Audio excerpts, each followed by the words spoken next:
eu quero dizer para você que só Cristo mata a sua sede.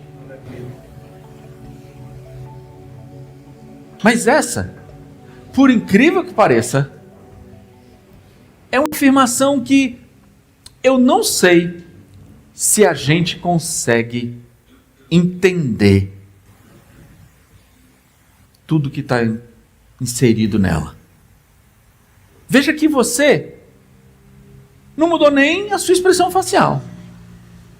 Falei, só Cristo pode matar a sua sede.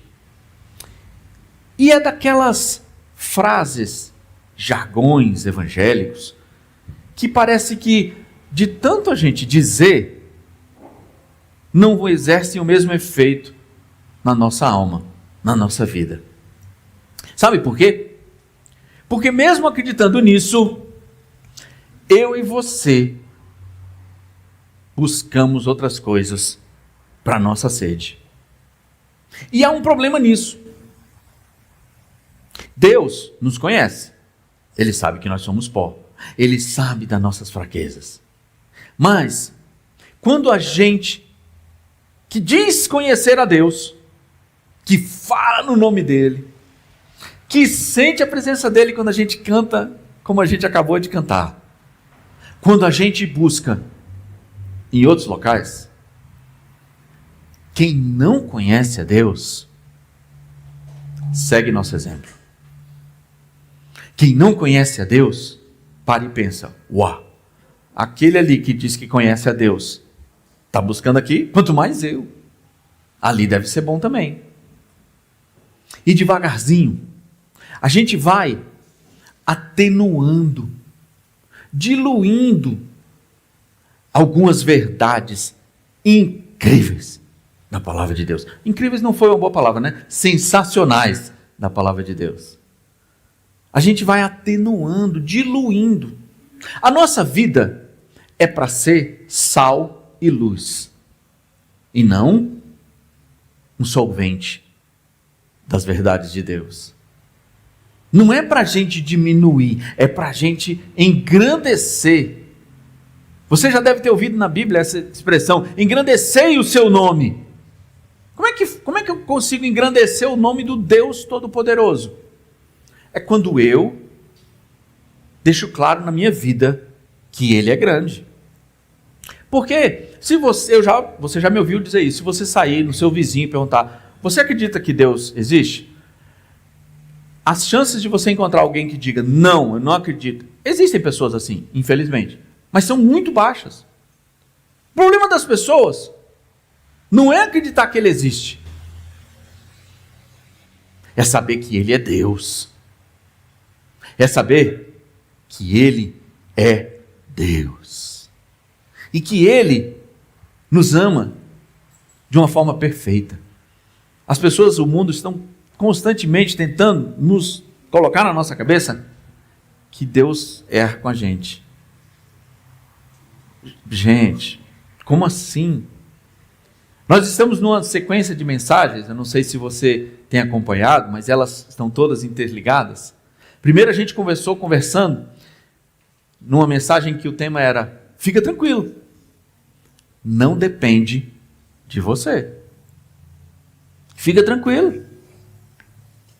E por mais estranho que isso seja, quando a gente se remete para uma criancinha, a gente percebe como as crianças conseguem ficar tranquilas, sabendo que não depende delas.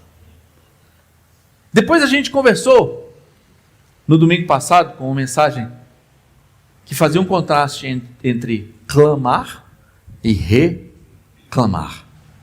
Começamos o nosso culto de hoje com o Salmo 63, onde Davi, não sei se você já estava aqui no comecinho do culto, nossa igreja está tão linda agora hoje. No Salmo 63, Davi começa dizendo, ó Deus, Tu és o meu Deus forte. E a gente tem a sensação de que devia estar tudo muito bem, né? E depois a gente vai estudar um pouquinho, e ele escreveu aquilo quando ele estava fugindo, depois de ter sido deposto pelo próprio filho, Absalão, traído pelo seu conselheiro, pelos oficiais da corte. E ele estava indo pelo local mais árido, mais deserto da terra de Israel. E o segundo versículo que ele diz é: a minha alma tem sede de ti. Com certeza ele olhou, eu não sei se você já viu isso, eu como sou do Ceará, tem uns locais onde você, se bem que hoje em dia com as chuvas que estão caindo, né, mas eu já vi isso. Sabe aquele local em que não chove, não chove, não chove, e não chove mais por alguns anos, e a terra começa a rachar? Pois é, com certeza era isso que ele viu. É interessantíssimo esses locais, porque nesses locais, quando a chuva cai, a primeira chuva cai, é como se não tivesse caído. Está tão seco, mas está tão seco, que ela cai e é absorvida. Impressionante. É por isso que o problema das enchentes é que quando o solo já está encharcado, ele não absorve mais, né? Quando está muito seco, ele ainda tem muito para absorver. É interessante quando alguém que não conhece a Deus tem aquele impacto com Deus, ele absorve muito de Deus, porque tinha muito para absorver. Deus nos quer um solo assim. Quando a gente estiver assim, a nossa alma vai querer buscar a Deus. Eu sou de um tempo em que havia uma propaganda, muitos de vocês não vão nem saber do que eu estou falando, mas alguns vão lembrar. Tinha uma propaganda de um refrigerante chamado Tim. Se você não sabe nem qual é o refrigerante, você é bem mais novo, tá? Então assim, tinha uma propaganda de um refrigerante chamado Tim. Era uma série de propagandas. E a pegada, né, era assim, provoque a sede até não aguentar mais. Ó, tem gente que está se entregando, não se aguenta, né? Não se aguenta, né? Então assim, provoque a sede até não aguentar mais. Aí acabe com ela, com Tim. Estou fazendo porque o Tim nem existe mais, então não é mais, né, merchandising, né? Aí acabe com ela com Tim. E tinha um dos filmezinhos, era um cara assim no deserto, e ele vinha assim, né, rastejando pelo deserto. Aí ele achava um pacote de batata frita. Aí ele olhava assim, o cara morrendo, ele pegava e abria o pacote e comia batata frita. Provoque a sede até não aguentar mais. E aí acabe com ela. Aí ele chegava num lugar, aí pedia um Tim, aí tomava o refrigerante. Brincadeiras à parte, parece que quando a gente está com sede mesmo, a gente topa qualquer coisa, né? Com sede mesmo, a gente toma qualquer coisa que vá me ajudar. Mas eu tenho uma provocação para fazer para você. E se a questão não for a sede? A sede é um sintoma. O problema não é a sede. A sede é um alarme de que tem algo mais sério acontecendo em você. Recentemente eu comentei que eu estava lendo um estudo e parece que é consenso entre os estudiosos da medicina de que quando você está com sede, já passou. Você já devia ter bebido água antes. O ideal é você não sentir sede. Supostamente é isso. Eu não sei, porque as pessoas, hoje em dia é difícil, né? Ovo faz mal durante alguns anos, depois ele não faz mal, né? E assim as coisas vão variando. Mas a ideia é que quando você sente sede, já foi. O seu corpo já está lhe dando alertas. Então o ideal é você nem chegar a sentir sede. Na nossa vida, muitas vezes acontece da gente provocar a sede até não aguentar mais. Só que aí a gente acaba com ela com o que estiver pela frente.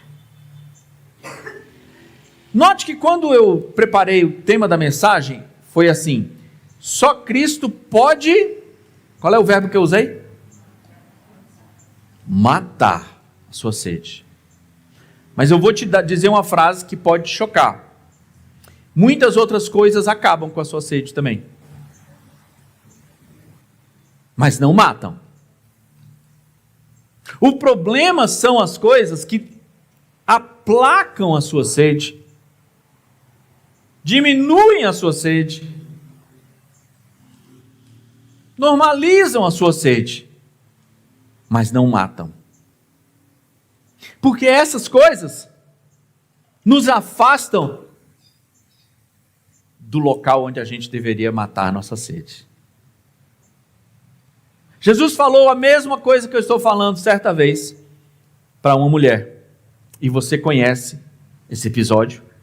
Você já assistiu essa temporada.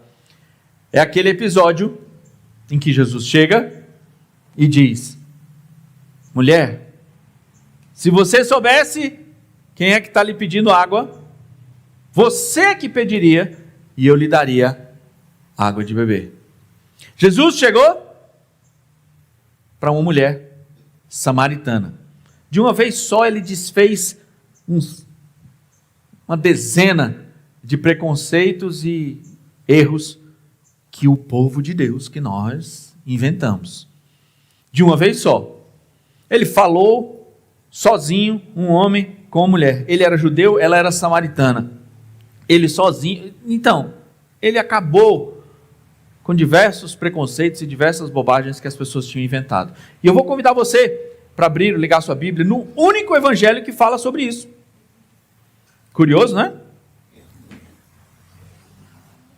Interessante demais. João, capítulo 4.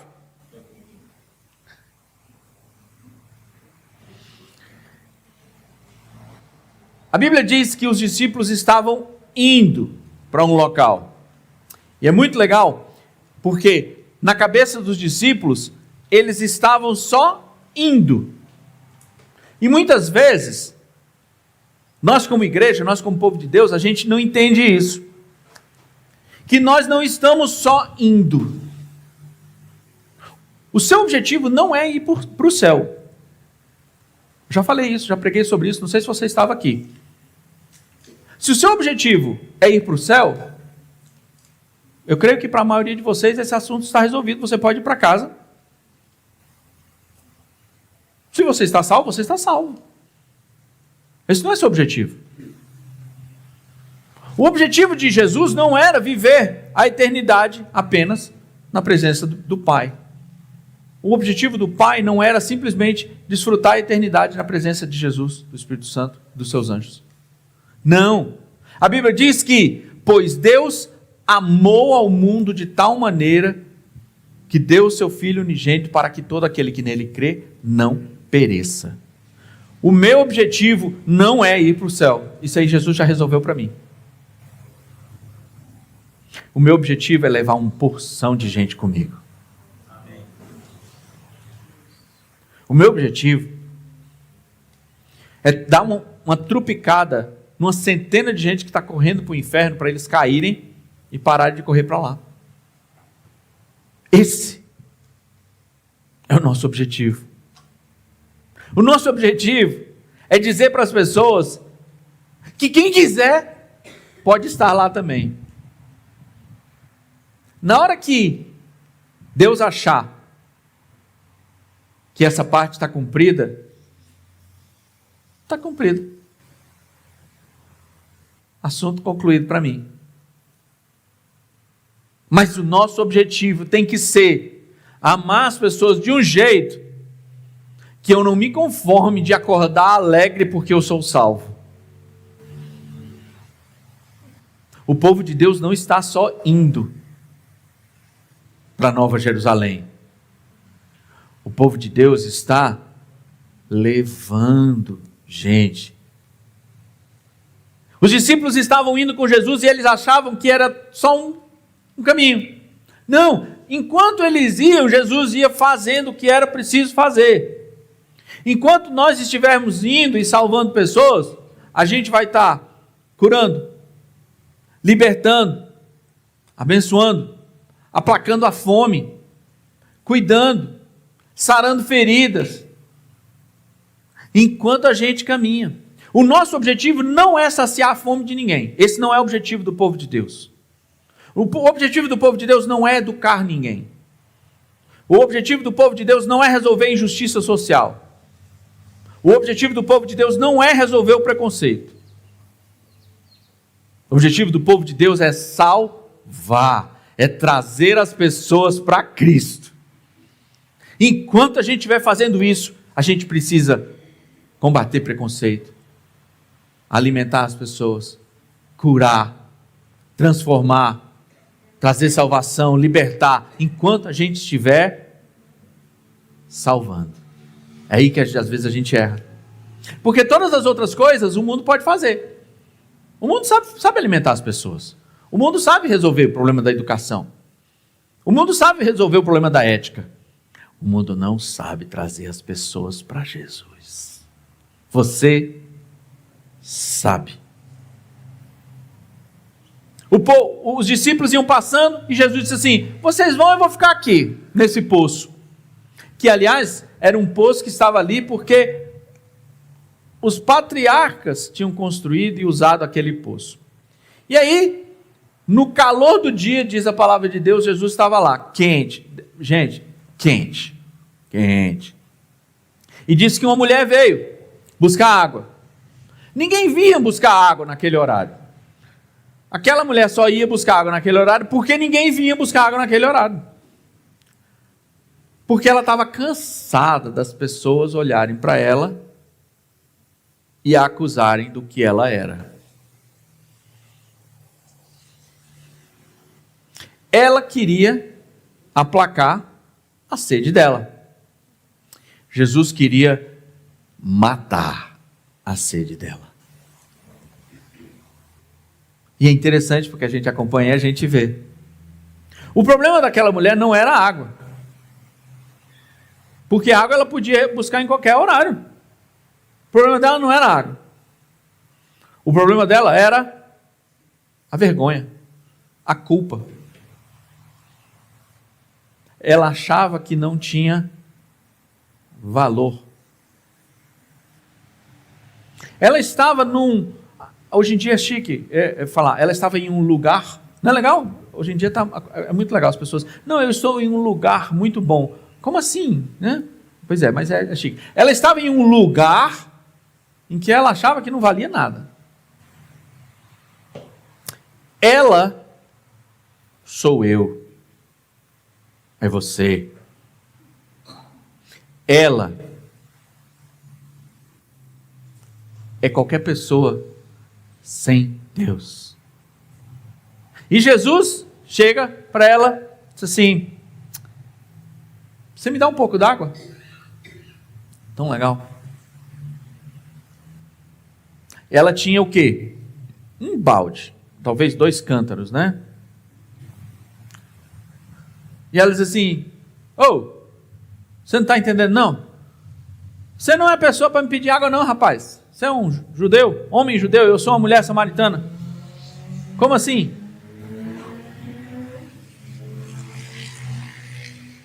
Quando que o nosso pecado pode fazer separação entre Deus e nós? Nunca. Infelizmente, a gente foi educado errado. A gente achou que o pecado separava Deus de nós. Não. O pecado separa nós de Deus. Pastor, na mesma coisa? Não.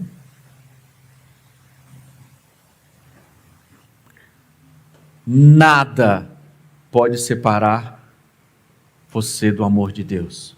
Nem o teu pecado. Porque a graça nos alcança. Se a graça não nos alcançasse, aí está certo, aí estava separado. Não. É por isso que quem não conhece a Deus responde: eu quero. Porque a graça alcançou. Essa pessoa não ia buscar. Jesus foi lá e alcançou ela. Assim, me dá água. Ela só tinha água, ela não tinha mais nada na vida. Ela não tinha nada para oferecer. Nada. Ela não tinha reputação, não tinha valor. Ela só tinha um balde e alguma coisa para coletar água. Jesus, no seu amor, foi lá e pediu o que ela Tinha. Porque o que Jesus faz comigo e com você é dizer assim: você tem valor sim. Foi eu quem coloquei valor em você. Ela só tinha aquilo. Jesus chegou e disse assim: me dá o que você tem. Sabe como é que o coração que não conhece a Deus responde? Diz assim: como assim? Por quê? Que eu vou te dar? Você é judeu, eu sou samaritano. Aí que a gente começa a inventar. Aí Deus chega para mim e para você e diz assim: eu queria o seu tempo. Não, agora que eu estou aqui na minha juventude, agora que eu estou no pico da minha forma física, não, você quer meu tempo? Não, quando eu estiver velho, que eu não estiver aposentado, veja bem, as pessoas se aposentam jovens, nós temos aqui na igreja N pessoas que estão na flor da idade e já estão aposentadas, então assim, mas é a ideia, quando a gente é jovem, não, quando eu tiver mais, não, aí eu vou, Aí a gente fica velho e diz assim: não, mas eu não tenho mais nada para dar a Deus. E Deus vem e chega e diz assim: eu quero. Sabe por quê? Porque Deus não precisa de você. Deus não precisa de mim. Deus não precisa do seu tempo, do seu dinheiro, do seu dízimo, da sua oferta. Deus não precisa de nada seu. Não tem nada que você possa oferecer a Deus que não seja dele, porque até a sua vida foi ele quem comprou. Deus não precisa, mas ele quer que você ofereça. Se com 2 pães e alguns peixinhos ele alimentou mais de 5.000 pessoas, imagine o que ele faz com a tua vida. Que tal acordar amanhã e dizer assim: Senhor, alimenta alguém com a minha vida hoje? Eu só tenho a minha vida. Alimenta alguém com a minha vida? Você acha que Deus responde essa oração? Se ele não responder essa oração, meu irmão, nunca mais venha a essa igreja. Porque ele não é Deus.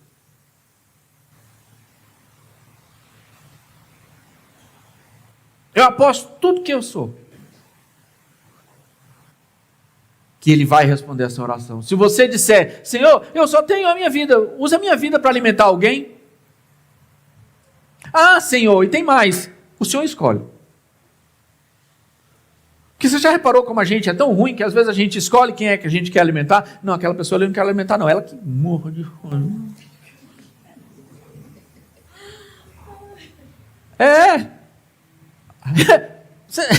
Eu sou ruim, não sei você. O Senhor escolhe quem é para eu alimentar. Aí Jesus chegou para ela e disse assim: me dá água.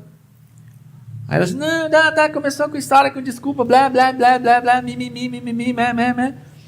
Aí Jesus mandou a real para ela e disse assim: se você soubesse quem é que está te pedindo água, você que ia pedir, tá bom? Às vezes Jesus chega e fala exatamente assim para nós. Não, Senhor, agora eu estou sem tempo, agora eu estou sem saúde, agora eu estou sem dinheiro, agora não. Jesus chega para você assim: se você soubesse quem é que está te pedindo, você se ajoelhava agora e dizia: usa-me, Senhor. Não, mas agora eu preciso pagar aquele empréstimo, agora eu preciso fazer aquilo, agora eu preciso fazer essa pós-graduação, agora eu preciso construir minha casa, agora eu preciso, eu recém-casei, agora a gente está tentando ter neném, agora eu acabei de ter neném, então agora eu não posso. Não, agora meu filho agora tem 5 anos. Se você soubesse quem está te pedindo, você se ajoelhava agora e dizia: usa-me, Senhor.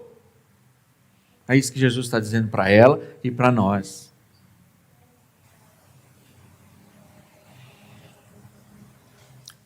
Aí chegou um momento em que ela falou uma coisa muito interessante. Jesus mandou a real para ela. Jesus expôs tudo aquilo que ela queria esconder. O problema dela era aquela história dela com os maridos dela, né? Que a gente não vai entrar aqui. Já tinha tido não sei quantos maridos, o que ela tinha hoje em dia não era dela, e tal. Então assim, Essa aqui seria uma daquelas pessoas, né? Que se a gente for nos padrões de hoje em dia, né? Essa pessoa aqui... Vamos evangelizar a outra? Irmã, não traz aquela para a célula, não. Traz a outra, aquela tão boa, aquela. Essa aqui não, essa aqui, 5 maridos. E esse atual não é... Ai, meu Deus, isso vai dar um problema lá com as irmãs. Esse aqui não, esse aqui não tem jeito, não. Esse aqui, não. Irmão, não leva esse aqui para a célula, não, porque esse aqui... Ai. Eu brinco. Você assim, sabe quem é o visitante perfeito? Pelo menos na célula dos homens, sabe quem é o visitante perfeito que eu mais gosto quando chega na célula? É o que fala palavrão. Porque esse é perfeito. Porque se a pessoa chega para visitar você na célula e já chega falando palavrão, esse é visitante. Esse, maravilha.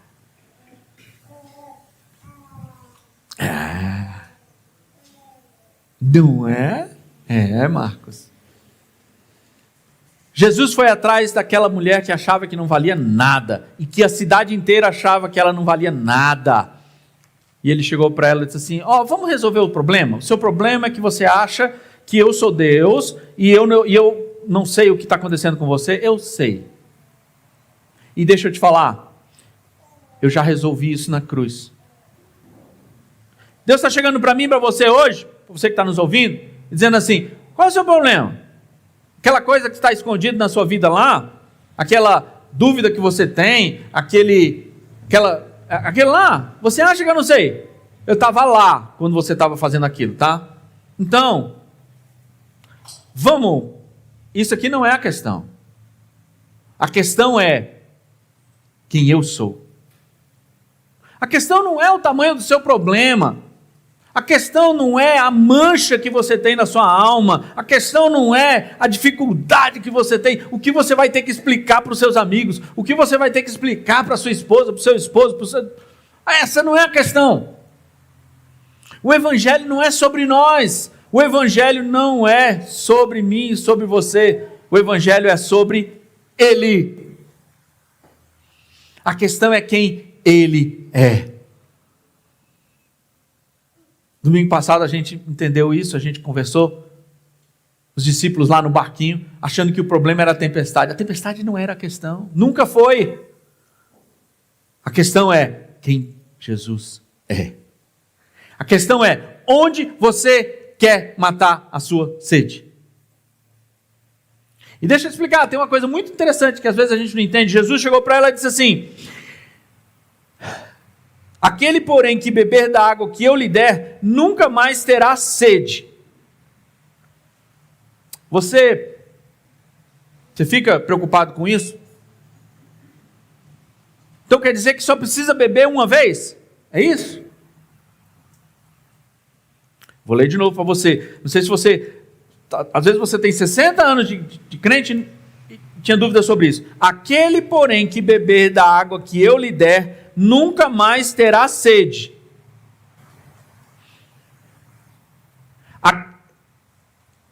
Pelo contrário, a água que eu lhe der será nele uma fonte a jorrar para a vida eterna. Às vezes a gente acha, não, então eu me encontrei com Jesus, então resolvido minha questão, né? Não. Sabe o que Jesus está dizendo? Sabe por que você não vai ter sede? Porque daqui para frente não é você que precisa cuidar de você mesmo. Daqui para frente, Ele vai cuidar de você. É porque daqui para frente, você não precisa mais buscar a água. Ele vai providenciar a água toda a vida que você precisar. Você não precisa ir mais no poço.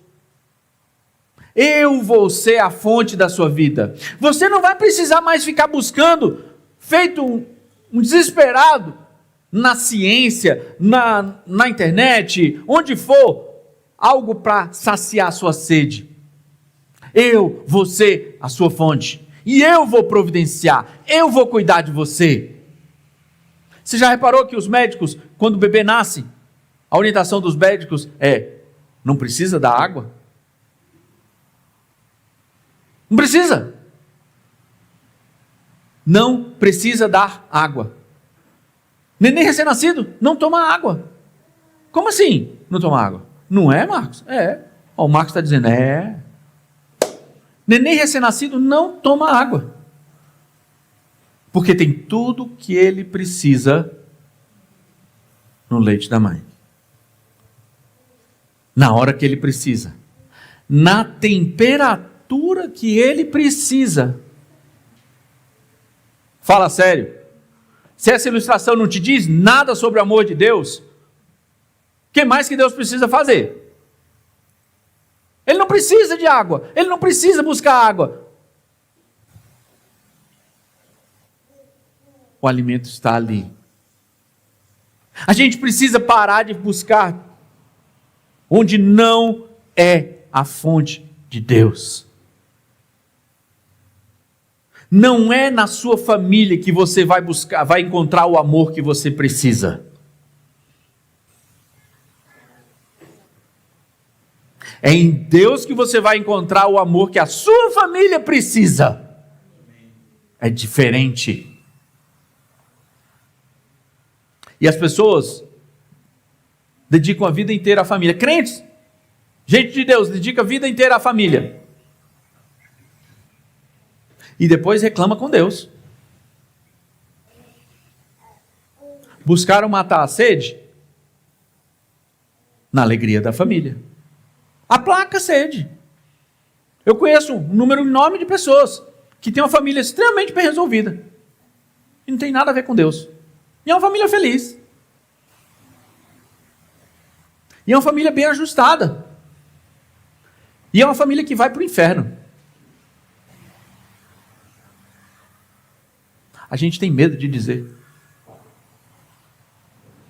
Só que sem Cristo não interessa se você é ajustado, se você tem saúde, se você não tem traumas, se você é resolvido, se você está num lugar bom. Você vai passar a eternidade longe de Deus. Simples assim. A diferença é a ordem dos fatores. A gente busca em Deus o amor que precisa. E a gente é a fonte a jorrar que Deus quer usar naquele local.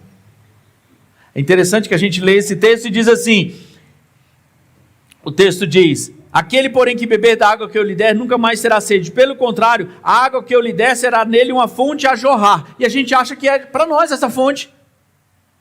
Não é para você. É para as pessoas com quem você encontrar. Essa fonte a jorrar não é para você. Não é para você. Você não precisa de uma fonte para jorrar, você só precisa de um copo, 2 copos. A fonte a jorrar é para as pessoas com quem você encontra. Jesus nos dá uma fonte a jorrar na nossa vida. Eu vou falar mais baixo porque eu acho que eu estou assustando o Marcos, né? Jesus coloca uma fonte a jorrar na nossa vida, não é para saciar a nossa sede, Ele mesmo sacia. A fonte que está jorrando na sua vida é para saciar a sede das pessoas que não têm Jesus.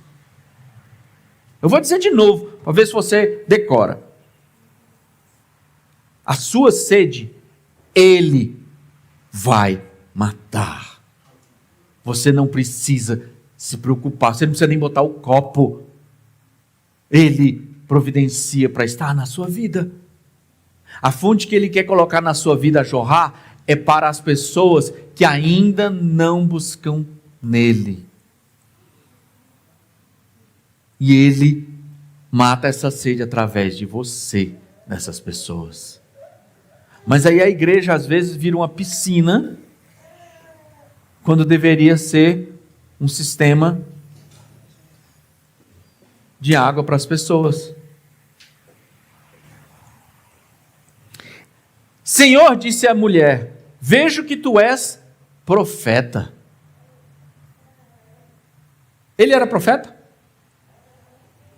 Eu fico tão complicado quando alguém diz assim, Jesus era profeta.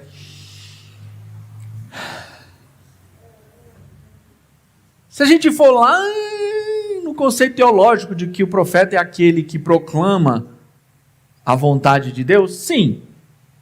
Sim, Jesus se encaixa nisso aí. Mas Jesus está muito além disso. Jesus não era um profeta simplesmente. Jesus é Deus. E é tão legal que ela chega para Jesus e diz: Senhor, disse a mulher, vejo que tu és profeta. Você vê Jesus reclamando? Não. Quantas vezes eu e você já nos aproximamos de Deus para Ele resolver nossos problemas, né? Senhor, Senhor resolve isso, Senhor resolve aquilo, Senhor resolve isso, Senhor resolve aquilo. E a gente, Deus é o nosso mordomo, Deus é o nosso maestro, Deus é o nosso tesoureiro, Deus é o nosso médico, Deus é o nosso cirurgião, e Deus está só assim. Eu sou Deus. Mas ele não reclamou não. E ela disse: nossos pais adoravam nesse monte, vós entretanto dizeis que em Jerusalém é o lugar onde se deve adorar. Sabe o que ela está fazendo? A mesma coisa que a gente faz. A gente fica discutindo, né? Não, é porque você adora assim, né? Você tem a parede preta, a sua parede é... Eu sou daltônico, nem sei que cor é essa. Então assim... vocês tocam bateria? Não, a gente só toca piano. Não, vocês usam o inário evangélico, a gente está cantando músicas novas. Não, como a... Não é isso. A questão não é o que faz, não é onde faz, não é o nome do pastor, não é se o pastor usa colarinho clerical, a questão não é essa, a questão é quem é o teu Deus. Ele é Deus. Isso tem que estar firme em nós. E aí ela saiu, desembalada, isso é como a gente diz lá no Ceará, desembalado pela cidade. Vum! E aí nesse momento houve salvação. Se lembra de Zaqueu? Quando foi que Jesus disse que houve salvação? Você lembra da historinha? Peguei você. Você não sabia que ia ter prova oral hoje? O concurso foi cancelado, pensei que vocês estavam afiados. Foi quando Zaqueu disse assim: se em alguma coisa defraudei, eu vou devolver. E tem mais, eu vou fazer isso, vou fazer aquilo. Sabe por quê? Qual era o problema de Zaqueu? Desonestidade. Zaqueu era desonesto, ele mentia. Ele era um excelente administrador. Pensa no administrador. Zaqueu devolveu em dobro, foi 4 vezes, agora foram 4 vezes, né? Zaqueu devolveu mais do que ele tinha roubado. Qual corrupto hoje em dia consegue fazer isso? Nenhum. Eles não conseguem devolver nem o que roubam. Zaqueu devolveu mais do que o que ele tinha roubado e ainda ficou rico. Ele era um administrador impressionante. O problema de Zaqueu era a mentira, a desonestidade. O problema daquela mulher...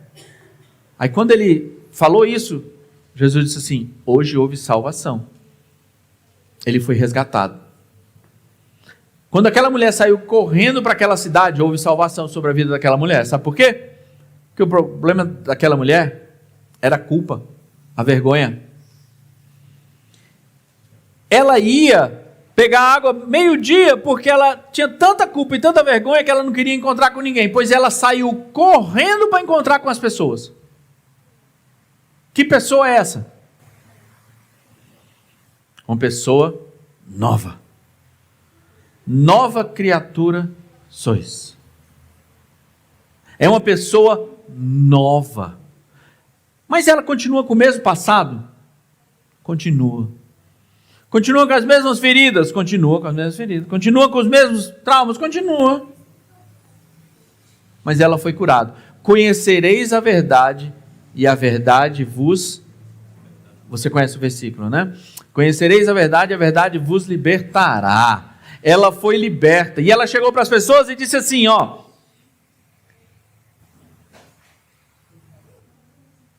vinde comigo e vede um homem que me disse tudo quanto tenho feito. Vocês repararam da profundidade teológica dessa mensagem? Que nada. Ela não falou, venham ver aquele que nos salvou do pecado, aquele que trouxe a graça de Deus sobre nós, aquele... Não. Venham ver um homem que me disse tudo que eu tenho feito. Tenho certeza que as pessoas para quem ela disse isso, olharam para ela e disseram assim, mas a gente sabe o que você fez. Qual a novidade? Não tem novidade nenhuma nisso. A questão não era o que ela estava dizendo, a questão era o olhar dela. A questão era a forma como ela dizia. A questão é que eles olharam para ela e disseram assim, essa mulher é outra. Eu conheço aquela, essa aqui eu não conheço. Então eu quero saber quem foi que fez isso com ela. Sabe quando é que as pessoas vão olhar para a sua vida e vão querer conhecer o teu Deus? Quando elas olharem para você e disserem assim, eu quero saber quem foi que mudou você. Eu quero saber quem foi que transformou você. Porque eu tenho umas coisas na minha vida que eu queria que fosse transformada também. Se ele transformou você... Gente, se ele transformou o André, ele vai conseguir me transformar. Se ele transformou o Tiago, ele vai conseguir me transformar.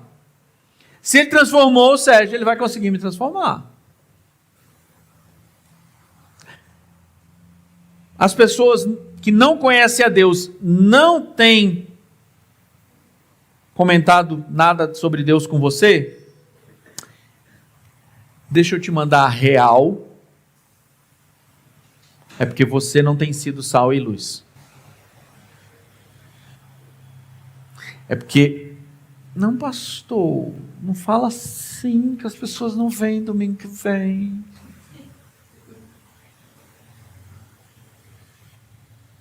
Se as pessoas não têm buscado a gente e dito assim, você tem um negócio diferente em você. Por que é que quando eu estou com você, eu fico em paz? Por que é que você ganha o mesmo salário que eu e você não vive reclamando? Pastor, não posso nem reclamar. Não, pode não.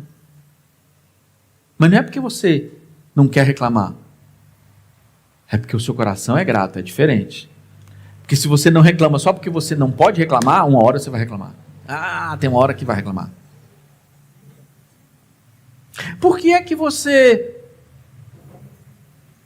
Meu irmão, a gente treina para tudo. A gente treina para dirigir, a gente treina para comer, a gente treina para tudo.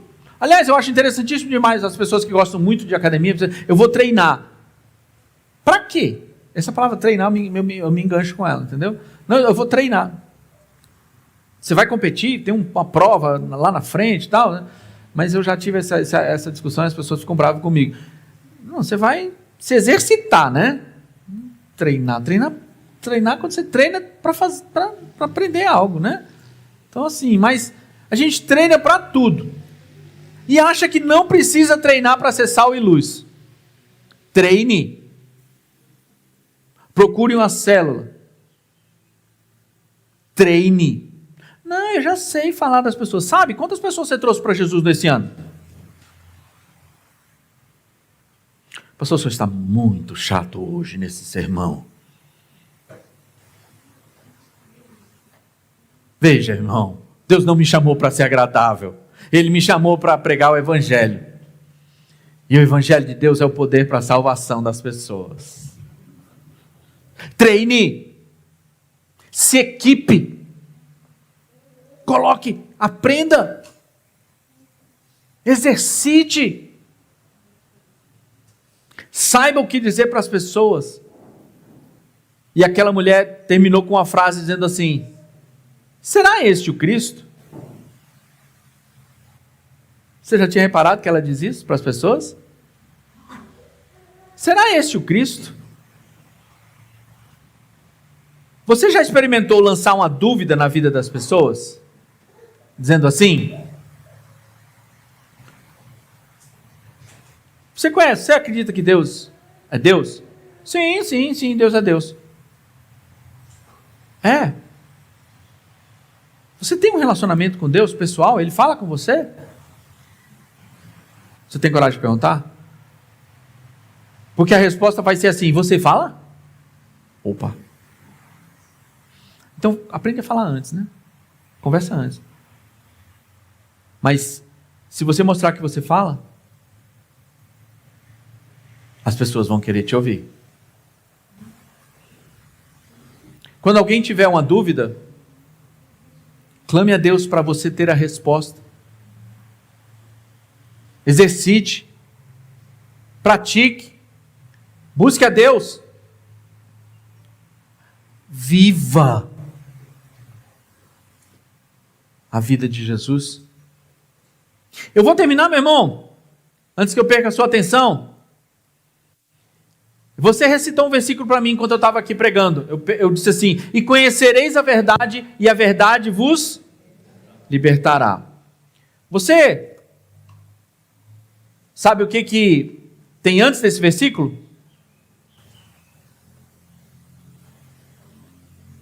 Ou daí para frente? E conhecereis a verdade vos libertará. Jesus fala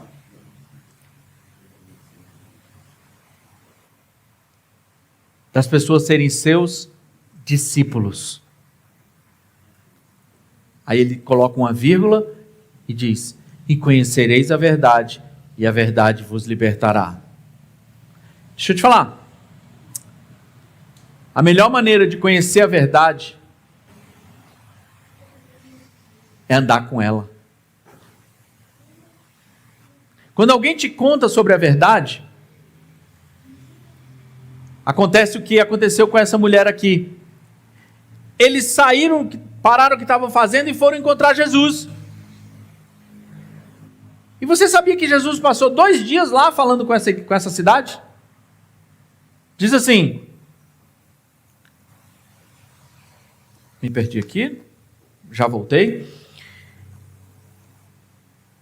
Muitos samaritanos daquela cidade creram nele, em virtude do testemunho da mulher, que anunciara: ele me disse tudo quanto tenho feito. Vindo, pois, os samaritanos ter com Jesus, pediram-lhe que permanecesse com eles, e ficou ali 2 dias. 2 dias Jesus passou falando para aquelas pessoas. Aí depois desses 2 dias, João declara assim: muitos outros creram nele por causa da sua palavra, e diziam à mulher: já agora, não é pelo que disseste que nós cremos, mas porque nós mesmos temos ouvido e sabemos que este é verdadeiramente o Salvador do mundo. Aquela mulher não sabia teologia. Ela conhecia, ela tinha os fundamentos. Mas ela não pregou sobre teologia. Ela pregou sobre alguém que transformou a vida dela. E a gente fica querendo aplacar a sede das pessoas. Tantas vezes as pessoas nos procuram e dizem assim: ora por mim. E a gente diz: tá, eu vou orar. E não fala uma palavra sobre Deus. Eu vou dizer de novo. As pessoas chegam para você, para mim, e dizem assim: ô meu irmão, eu estou com um problema, eu sei que você é crente, então ora por mim. Aí você diz: ah tá, eu vou orar. E você não utiliza isso para dizer assim: eu vou orar, mas deixa eu falar um pouquinho para você sobre o meu Deus. Posso? Porque naquela hora essa pessoa vai deixar, porque ela quer que você ore. Mas eu e você somos tão bobinhos que nem isso a gente aproveita. E aí a gente aplaca a sede da pessoa, sabe por quê? Porque Deus é Deus. E Ele vai ouvir tua oração. E a pessoa vai continuar na mesma vida, sem buscar a Deus, lá na cidade, sem se apegar com Deus. A gente fica aplacando a sede das pessoas. Se a gente não tivesse aplacado, talvez aquela pessoa tivesse se aproximado de Deus.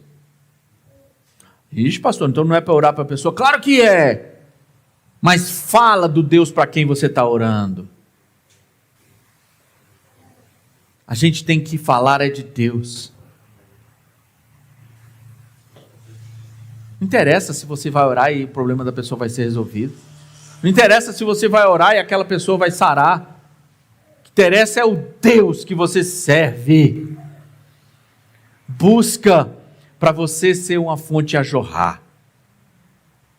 Não mata a tua sede aqui nesses 30 minutos de palavra todo domingo não, meu irmão. Bebe água todo dia lá na sua casa. Bebe água todo dia lá com a sua família. Bebe água, bebe. Busca. Buscareis e me achareis quando me buscardes de todo o vosso coração. Não, pastor, mas é que o domingo é um momento tão bom, é um momento, eu me sinto tão bem. Deus não te salvou para você se sentir bem. Deus te salvou para outras pessoas receberem a salvação através de você. Deus não te salvou para você estar no local onde você gosta do louvor. Deus não te salvou para estar no local onde você gosta do seu pastor.